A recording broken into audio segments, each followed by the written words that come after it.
আমি আজকে মশার সাথে সাক্ষাৎ করছিলাম। আমি তাদেরকে জিজ্ঞাসা করলাম, তোমরা ময়লা পানিতে ডিম পাড়ো কেন?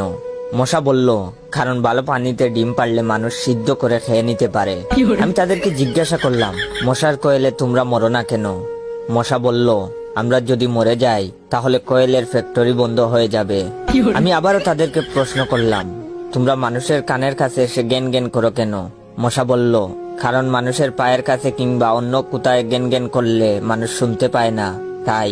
আমি তাদেরকে জিজ্ঞাসা করলাম, আমি শুনেছি পুরুষ মশারা নাকি রক্ত খায় না, তাহলে ওরা কি খায়?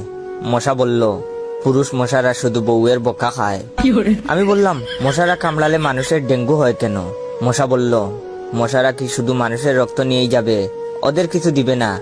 মশারা এত স্বার্থপর নয়, তাই মানুষকে ডেঙ্গু উপহার দিয়ে যায়। মশার সাথে সাক্ষাৎ করার পর আমি মশার উপর রিসার্চ করলাম।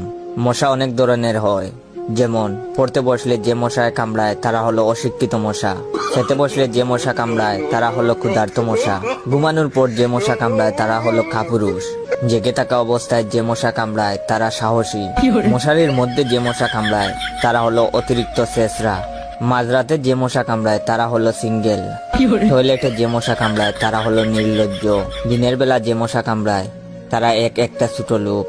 আমার এই ভিডিওটা দেখার সময় আপনাদের যেই মশাগুলো কামড়াইতে